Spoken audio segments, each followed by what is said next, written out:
Water sports water sports Kabini back waters ಅಲ್ಲಿ water sports start ಮಾಡಕ್ಕೆ jungle ಲಾಡ್ಜಸ್ಗೆ permission ಕೊಟ್ಟಿದ್ದೇವೆ. ಸರ್, ಎಕೋ ಸೆನ್ಸಿಟಿವ್ ಝೋನ್ ಪರಿಸರ ಸೂಕ್ಷ್ಮ ವಲಯ ಬಂದು it works as a shock absorber between ಜನವಸತಿ ಪ್ರದೇಶ ಮತ್ತೆ ಅರಣ್ಯ ಪ್ರದೇಶ. It is well known to ಎಲ್ಲರಿಗೂ ಗೊತ್ತಿರೋ ವಿಚಾರನೇ. ಸರ್, ಇಲ್ಲಿ ಡ್ರಾಫ್ಟ್ ನೋಟಿಫಿಕೇಶನ್ ಆಗಿರೋದು 2017 ಅದೇ deem to be final notification. There is no doubt. ಪ್ರತಿ ಒಂದು ಅಲಿನೇಷನ್ ಆಗಲಿ ಏನು ಝೋನಲ್ ಮಾಸ್ಟರ್ ಪ್ಲಾನ್ ತರ ನಡಿಬೇಕಂತ ಅಂದ್ರೂ ಪ್ರತಿಯೊಂದಕ್ಕೂ ಎಕೋ ಸೆನ್ಸಿಟಿವ್ ಝೋನ್ ಕಮಿಟಿ ಮುಂದೆ ಇಟ್ಟು ಪರ್ಮಿಷನ್ ತಗೊಳ್ಬೇಕು. ಇಲ್ಲಿ ಸರ್, ಅಮ್ಯೂಸ್ಮೆಂಟ್ ಪಾರ್ಕ್ ಮಾಡೋ ವಿಚಾರವಾಗಿ ಟೆಂಡರ್ ಕರೆದವ್ರೆ. ಲಕ್ಷಾಂತರ ರೂಪಾಯಿ ಇಲ್ಲಿ ವ್ಯವಹಾರ ಆಗಿರೋಂಥದ್ದು. ಯಾರು ಶಿವಮೊಗ್ಗ ಪಾರ್ಟಿ ಟೆಂಡರ್ಗೆ ಬಂದಿದ್ದ. ಇಷ್ಟೆಲ್ಲಾನು ನಡೀತೈತೆ. ಅಮ್ಯೂಸ್ಮೆಂಟ್ ಪಾರ್ಕ್ ಆಗ್ಬೇಕಾದ್ರೆ ನಿಮ್ಮ ಗಮನಕ್ಕೆ ಬಂದಿದ್ದ eco sensitive zone monitoring committee ಮುಂದೆ ಇದನ್ನ ಪ್ರಸ್ತಾಪನೆ ಮಾಡಿದ್ರ? ಇವ್ರು ಹೆಂಗೆ ಡಿಸ್ಟ್ರಿಕ್ಟ್ ಇನ್ಚಾರ್ಜ್ ಮಿನಿಸ್ಟ್ರು ಮತ್ತೆ DC ಸಾಹೇಬ್ರು ಅಮ್ಯೂಸ್ಮೆಂಟ್ ಪಾರ್ಕ್ ಟೆಂಡರ್ ಕರೆದ್ರು? ಇದು ನನಗೆ ಕ್ಲಾರಿಟಿ ಬೇಕು.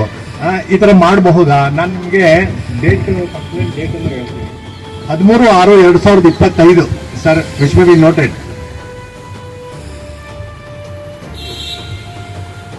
ವಾಟರ್ ಸ್ಪೋರ್ಟ್ಸ್ಗೆ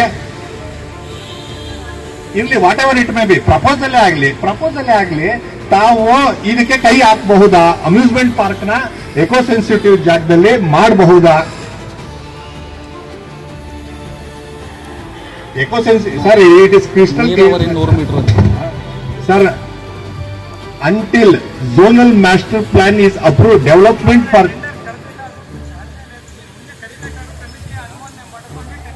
ಓಕೆ, ಅದು ನಿಮ್ ಮುಂದೆ ಬಂದಿಲ್ಲ. ಶಿವಮೊಗ್ಗದವನು ಒಬ್ಬ ಟೆಂಡರ್ ಪಾರ್ಟಿ ನಮ್ಗೇನೋ XYZ ಥ್ರೂ ಅಪ್ರೋಚ್ ಆಗಿದ್ರು. ಇಲ್ಲೇನೋ ನಡೀತಾ ಇತ್ತಂತ ಗೊತ್ತಾಯ್ತು. ದಯಮಾಡಿ ಅಂಥವಕ್ಕೆಲ್ಲ ಅವಕಾಶ ಕೊಡಬಾರ್ದು. Yes please. ಇಂಥದ್ದಕ್ಕೆ ಪ್ರೆಸ್ ಮೀಟ್ ಮಾಡ್ಬಿಟ್ಟು ಆ local MLA, district incharge minister, DC press meet ಮಾಡ್ಬಿಟ್ಟು ನಾವು ಅಮ್ಯೂಸ್ಮೆಂಟ್ ಪಾರ್ಕ್ ಮಾಡ್ತೀವಿ ಖಾರಾಪುರದಲ್ಲಿ ಅಂತ ಹೇಳಿ ಡಿಕ್ಲೇರ್ ಮಾಡ್ತಾರೆ. ಸೊ ಇದನ್ನ ಹಾಕಬಾರ್ದು. ಹಾಕ್ದಂಗೆ ನೀವು ನೋಡ್ಕೊಳ್ಬೇಕು, ನಮ್ ಕಾಡು ಉಳಿಬೇಕು. ಇದು ನಿಮ್ ಮುಂದೆ ಒಂದ್ ಪಕ್ಷ ಆಗ್ಲೇಬೇಕಾದ್ರೆ ನಿಮ್ ಕಮಿಟಿ ಮುಂದೆ ಬರಲಿ, ಕಾನೂನು ಪ್ರಕಾರ ಮಾಡಿ. ಕಾನೂನು ಅವಕಾಶ ಇದ್ರೆ ಮಾಡಿ. ಅಮ್ಯೂಸ್ಮೆಂಟ್ ಪಾರ್ಕ್ ಮಾಡ್ತಾರ ಅಲ್ಲಿ? Okay, point number 1 is